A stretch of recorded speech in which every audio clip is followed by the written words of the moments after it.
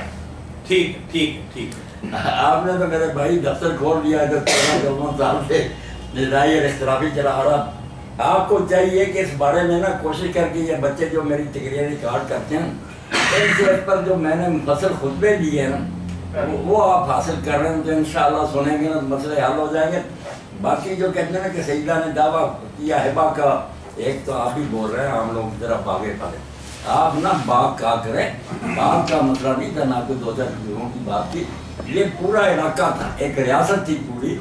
خیبر کا حشر دیکھنے کے بعد نا یہ فضل کے لوگوں نے خود پیشکش کی کہ ہم جنگ نہیں لڑنا چاہتے, آدھا علاقہ ہمارا جو ہے نا ہم بطور خیر اسلامی حکومت ہوئی, وہ آدھا علاقہ تھا چشمے اور باغات, بہت زرخیز ریاست کی, اسٹیٹ تھی. یہ باغ جو کہتے ہیں نا بالکل لوگوں نے غلط بات محسوس کری, باغ نہیں تھا. دوسرا جو ہے نا ہبا کا دعویٰ, تو انہوں نے کہا رسول اللہ گفٹ کر کے تھے, ٹھیک ہے شیعہ سنی دونوں کے سامنے اس قسم کی باتیں لکھی ہے, گواہ مانگے گئے, انہوں نے جرا کر دی. یہ کہانی تو ہے بات ہے, میں خلاصہ بیان کر زیادہ تو اسی تقریر سے پیدا ہوگا جو فصل ہے. باقی جو ناراض ہوئی نا اس میں کہتے ہیں ابن شہاب قرآن ہے, کوئی باتیں نہیں, ناراض ضرور ہیں. ناراضگی کا پتہ چلتا ہے نا, ناراضگی کو چھپی ہوتی ہے یا اعلان کرنا پڑتا. جب انہوں نے اس کے بعد کلام نہیں کیا اور صاحب الفاظ میں ناراض رہی ہیں اور جنازے پر بھی حضرت علی حضرت وقت پہ اطلاع نہ دی, خود ہی پڑھ کے دفن کر دیا, تو سارے قرآن بتاتے ہیں کہ نہ وہ راضی ہوئی. بات سچی کرنی چاہیے. میں نے مسئلے کو جو حل کیا نا وہ آپ سنیں گے, مسئلہ انشاءاللہ ٹھیک ہو جائے گا. نہ حدیث کو انہوں نے چیلنج کیا کہ حدیث پر ناراض, حدیث حضرت علی علیہ السلام اور حضرت عباس حضرت نے دونوں نے مانی. جب حضرت انہوں نے کہا تمہیں یار پتہ نہیں آسمان زمین کی رابطی کرنے, حضور نے فرمایا نہیں تھا, تو ان دونوں نے کہا کہاں فرمایا. مسئلہ کیا تھا, اس کی تشریح کا تھا, وہ آپ سن لیں گے نا تو دونوں کی آنکھیں کھل جائیں گی. کس چکر میں پڑے یار نہ وراثت کا جھگڑا, دونوں جانتے تھے نبیوں کی وراثت ہوتی. امام جو 12 ان کے پاس کے جو کچھ شیعہ خود مانتے ہیں کہ مرنے کے بعد کسی بیٹے کو نہیں ملتا. امام کے پاس جو جائیداد ہوتی ہے وہ امت کی ہوتی ہے. نہیں شیعہ مناظر کو چھوڑے,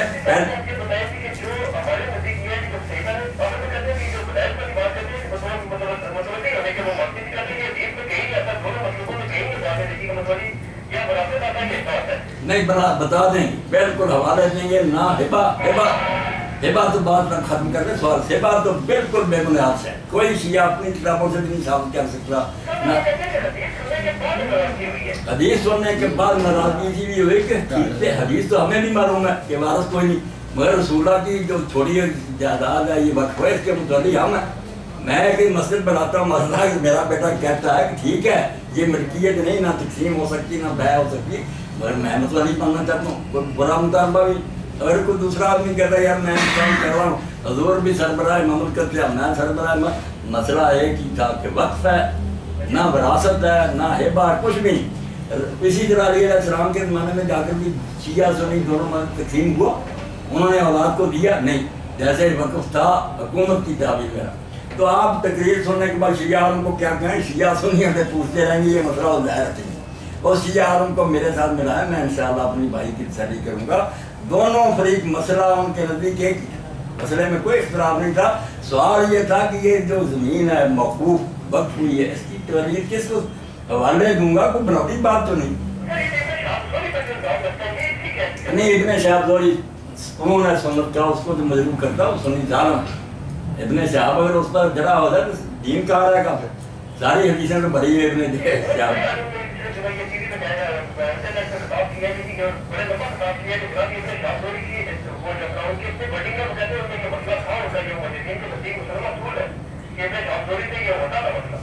ابن شہاب اگر کوئی بات تشریح کے طور روایت میں پڑھاتے تھے, اعتراض کرتے, اس کا ثبوت ہوتا ہے کہ الفاظ انہوں نے پڑھایا. یہ تو نہیں کہ اپنی طرف سے کر رہے ہیں کہ یہ اعتراض ہے, جس چیز کو چاہے اعتراض نہ لیں, یہ تو بھائی پھر علم ہی سارا تباہ ہو جائے. ابن شہاب بالکل امام ہے, ثقہ ہے, کوئی نہیں بات اس میں اعتراض. میں اعتراض ہی کہہ رہا ہوں.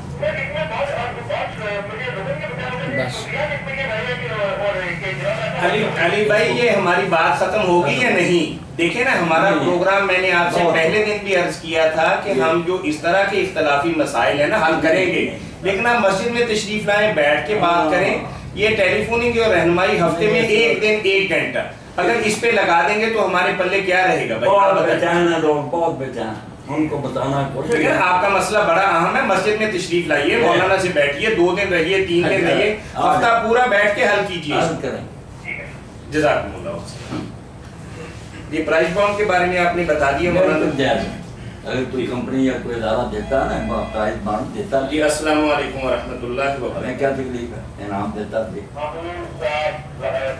جی امین شاہ صاحب، کیا حال چال ہے آپ کے؟ خیریت؟ سوال کیجیے آپ۔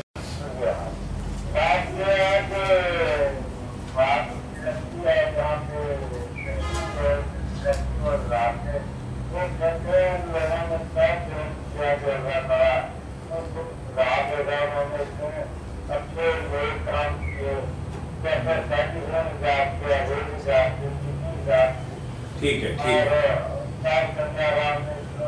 ٹھیک ہے ٹھیک ہے ٹھیک ہے۔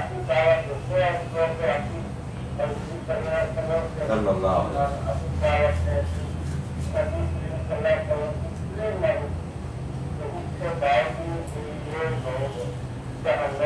میں آپ کا سوال سمجھ گیا، اگر اجازت دیں تو میں مولانا کو دہرا دیتا ہوں۔ مولانا بھائی یہ فرما رہے ہیں کہ اگر کوئی آدمی اللہ اور اس کے نبی صلی اللہ علیہ وسلم کو نہیں مانتا لیکن بہت ہی انسانیت کی خیر خواہی اور بہتری کے لیے اور ترقی کے لیے کام کرتا ہے، جیسے سر گنگا رام ہسپتال ہے، یہ میو ہسپتال ہے، یا باقی اس طرح ریل بنانا، یہ کرنا وہ کرنا، تو ان لوگوں کو تو اجر تو ملے گا نا، کیونکہ انسانیت کی فلاح اور بہتری کے لیے وہ کام کر رہے ہیں، تو اللہ کے ہاں ان کا اجر اور مقام تو ہونا چاہیے، جیسے کہ بھائی کہہ رہے ہیں۔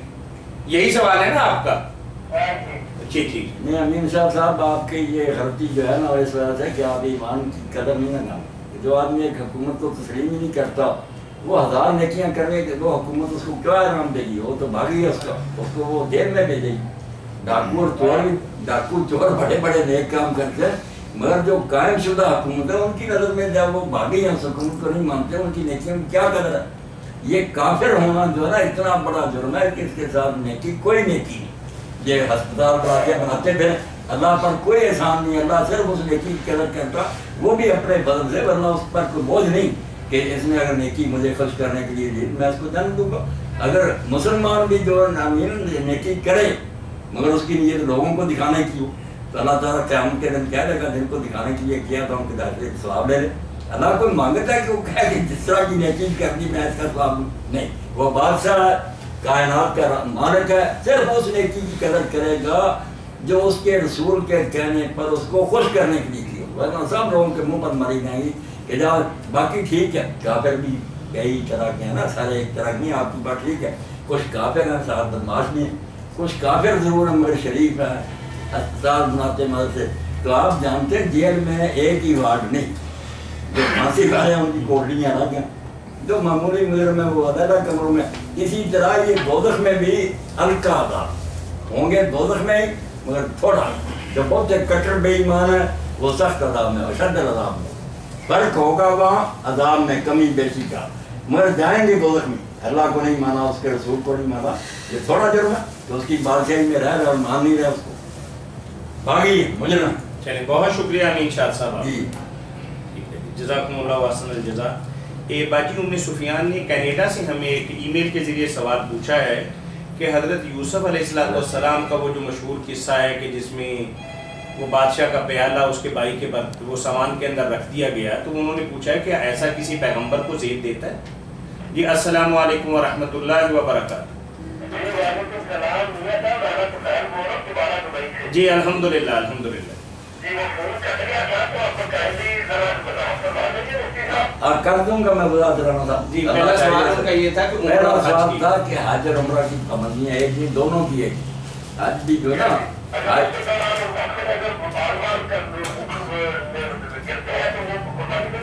نہیں سونے شرطیں دونوں کی ہے کہ حج میں کچھ کام اور بھی ہے، منوا جانا اور بعض مدت مگر مکہ کے اندر جو کام ہے نا طواف کعبہ صحیح صبا مروا کی یہ تو ہے کہ احرام باز پابندیاں ایک ہی، مگر یہ پابندیاں جو ہے نا بال گر گیا، آپ نے داڑھی پر ہاتھ پھیرا، کوئی گر گیا یہ سر پر، یہ سے کوئی دام نہیں لازمات، بے شک آپ جتنی مرضی خارج کریں سارے بھی جاتے ہیں نا باہر، کوئی دام نہیں اس پر۔ اگر کینچی اور اس طرح لے کر آپ خود کاٹیں جس کو حجام بنانا کہتے ہیں، پھر ہے کہ وہ آدمی جو نا 3 روزے رکھے، اچھے مسکینوں کو کھانا کھلائے، باہر خود گرے بے شک خارج کرنے دے یا کوئی ایسے نہیں رانا صاحب کوئی دم پڑتا.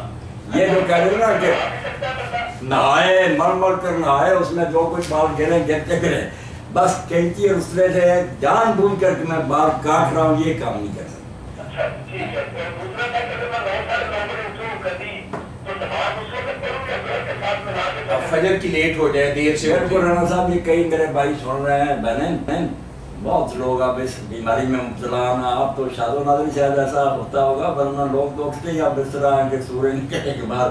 تو ان لوگوں کو چاہیے کہ لیٹ نہ کریں. جو ان سے کم بختی ہوگی نا کہ سوائد ہے اس کو اللہ معاف کرے مگر جاگتے ہی نا فوراً اسی وقت وضو کر کے پہلا کام نماز پڑھنے کا کریں پھر معافی مل جائے. وہ نیند اللہ کا انعام ہوگا کہ نیند بھی نصیب ہوگی اور نماز بھی جو وقت پر شمار ہوگی. اگر آپ لیٹ کریں گے نا زور کے ساتھ پڑھیں بھلا پھر مجرم ایک سیکنڈ کی دیر نہ کریں. بے شک کوئی وقت ہو فوراً وضو کریں اور پہلے نماز پڑھیں. اٹھتے ہی سب سے پہلے رانا صاحب یہ کام کرنا. اور میرے بھائی مفتی صاحب ایک چھوٹی سی رپورٹ ہے. میرا بیٹا 6-7 سال کا ہے, 6-7 سال سے ہی بیمار ہے. تو مہربانی کیجیے اس کے حق میں دعا کیجیے گا. آپ کی دعا میں اثر ہے آپ کو اللہ تعالیٰ عمل کی جگہ دے انشاءاللہ بیماروں کے لیے. اور خاص طور پر رانا صاحب کہہ رہے ہیں کہ پیدائشی بیمار ہے. اچھا رانا صاحب آپ لائن پہ رہیے گا. مولانا سے ایک سوال پوچھیں کہ آپ کے مسئلے سے متعلق سب بیماروں کو شفا دے اللہ پاک. ٹھیک ہے. رانا صاحب نے پوچھا نہانے کے بارے میں. مولانا بعض لوگوں کو یہ اشکال آتا ہے کہ یہ جو صابن آج کل ہم استعمال کرتے ہیں تو اس کے اندر تو ایک بہت زیادہ خوشبو وغیرہ بھی ہوتی ہے اور نہانے کے بعد بھی کافی دیر تک وہ برقرار رہتی ہے. تو کیا ایسے صابن سے ہمارا احرام کی حالت کے اندر غسل کرنا مناسب ہے؟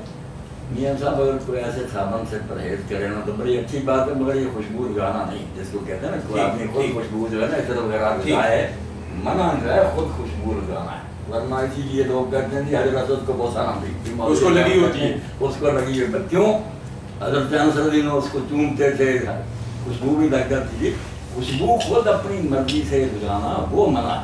کہیں سے لگ جائے خانہ کعبہ کے ساتھ لگی ہوئی ہے تو اس لیے صابن بھی خوشبودار ہو تو کوئی ڈر نہیں مگر کثرت خوشبودار ہی ڈھونڈتے پھرنا یہ بھی اگر چلے رانا صاحب بہت شکریہ جی.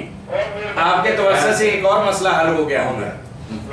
جزاکم اللہ واسمہ جی جی. باقی ام سفیان کی جو بات تھی حضرت یوسف علیہ السلام اور ام سفیان کیا بچی کا یہ سوال بہت زیادہ اور ضرور حل ہونا چاہیے کیونکہ علماء حضرات جس طرح تفسیر کرتے ہیں اس مقام کی اس سے ہر آدمی پریشان ہوتا کہ یار یوسف علیہ السلام نے یہ کیا چلاکی کی کہ خود ہی پیالہ رکھ لیا اگر آدمی پیچھے دوڑا دیے چور بنا دیا اور یہ کیا ڈرامہ.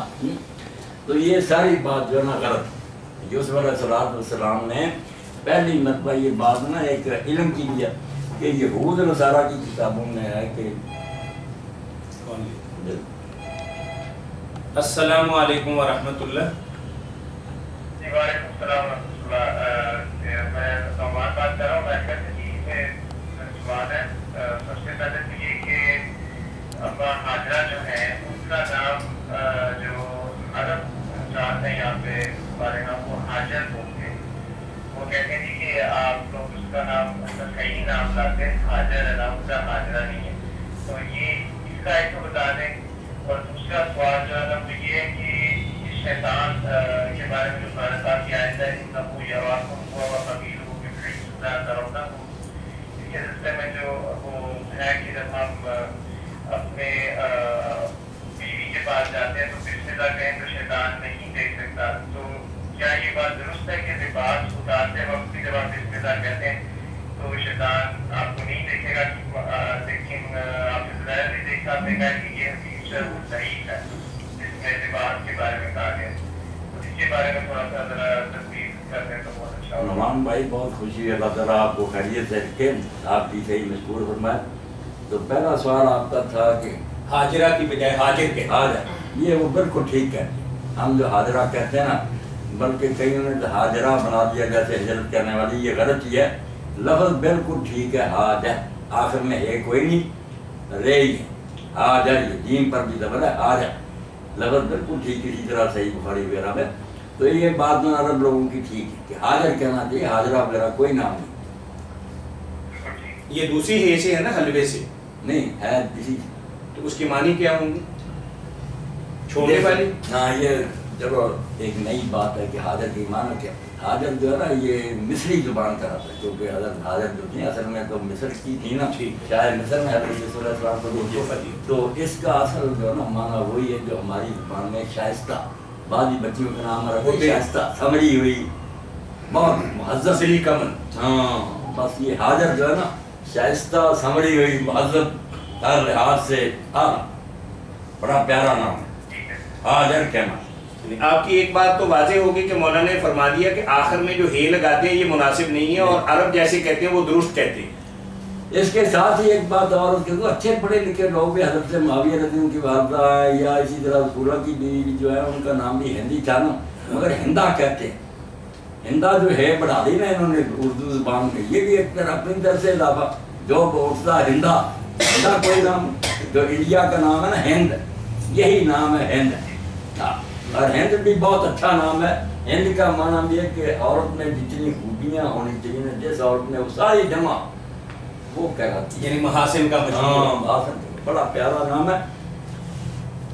ٹھیک ہے۔ اور دوسرا ان کا تھا کہ شیطان تو تم کو دیکھتا ہے، تم اسے نہیں دیکھتے، تو اس حوالے سے انہوں نے فرمایا کہ جب کپڑے ہم بدلتے ہیں تو اس وقت جب بسم اللہ، یہی سوال ہے نا نعمان بھائی، آپ تو بسم اللہ الرحمن الرحیم کہتے ہیں، تو وہ کہتے ہیں کہ زبیر علی زئی صاحب کہتے ہیں کہ یہ حدیث ٹھیک نہیں ہے۔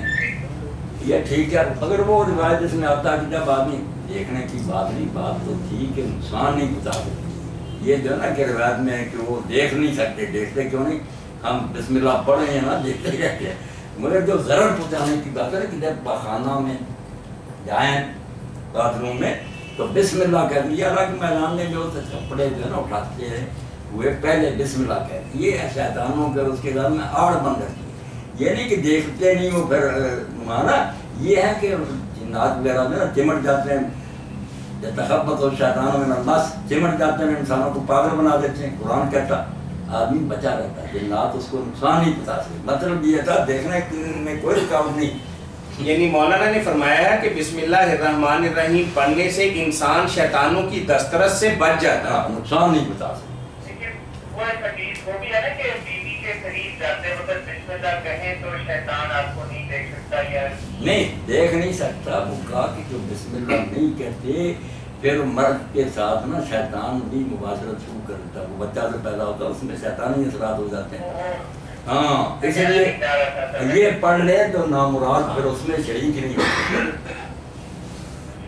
اچھا لیکن مولانا یہ جو غسل خانے والی بات ہے، یہاں سے میں نے یہ لکھا بھی ہوا تھا اپنے سوال میں، تو میں نتیجی بات کرنا چاہ رہا تھا، بس کرنا ہی کر لیں بات سے کہ یہ دو باتیں، ایک تو یہ کہ جب غسل خانے میں جاتے ہو دعا کہتے ہیں تو کہتے ہیں کہ وہ آپ قبول و قبائل سے بچتے ہیں، یہاں پہ یہ بھی بات صحیح ہے کہ فرشتے جو ہوتے ہیں وہ باہر کھڑے رہتے ہیں، اور اگر یہ بات صحیح ہے تو یہاں ہمارے پاس نوجوان بڑی عجیب سی بات کہتے ہیں کہ جو عادت شرعیہ ہے نا اس کی بات یہ ہے کیونکہ فرشتے تو باہر کھڑے رہتے ہیں۔ تو نعمان بھائی ایسی باتیں پھر سوال ہی پیدا کرنے والی ہیں، فرشتوں نے کدھر جانا، جیسے زبیر علی زئی صاحب نے کہا نا کہ فرشتے والی روایتیں صحیح نہیں ہیں، شیطانوں والی ہے تو ایسی بات کہ وہ ساتھ ہی رہتے ہیں، باقی ان کے ساتھ رہنے سے ان کے لیے کیا پردے ہمارے وہ ہر وقت ساتھ، اور اگر یہ آتے شریعہ والے سوچتے ہیں کہ صرف فرشتے ہی نہیں گواہ ہوں گے قیامت کے دن، اللہ تعالیٰ ہمارے اعضاء کو بھی بلوا دے گا، ہاتھ پاؤں اور یہ شرمگاہ اور یہ ہاتھ جو نا یہ خود نعمان بولیں گے کہ یہ میرے ساتھ کیا کرتا رہا، در و دیوار بھی بلکہ وہ فلم ہی ساری آ جائے گی، پھر یہ کیا کریں گے، فرشتے دیکھتے ہیں نہیں، جو اللہ دیکھ رہا ہے، اعضاء جو ہیں ان میں سارے نشان ثابت ہو رہے ہیں، فلم بنتی جا رہی، ہاتھ پکار اٹھیں گے کہ میرے ساتھ یہ حرکت کرتا رہا، آ رہا ہے تناسل بتا دے گا، تو اللہ بنا دے، ایسے ہیلے بہانے نہیں سوچنے چاہیے، ڈرنا چاہیے اللہ سے۔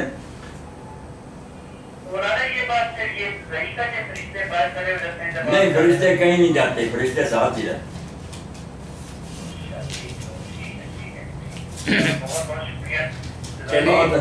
پچھلے ہفتے حاجر کی بھی اصلاح ہوگی اور شیطان والی بات، اور بہت اچھی بات آپ نے بتائی کہ ہندا کوئی نہ دکھے نہ پڑے، ہند کا کہ ایک مسلمان شیطان کی دسترس سے بچ جاتا ہے بس۔ اچھا نعمان بھائی آپ سے بہت زیادہ معذرت کہ جیسا کہ آپ نے مجھے میسج بھی کیا کہ پچھلے ہفتے ہم پروگرام نہیں کر سکے، الحمدللہ آئندہ ایسا نہیں ہوگا،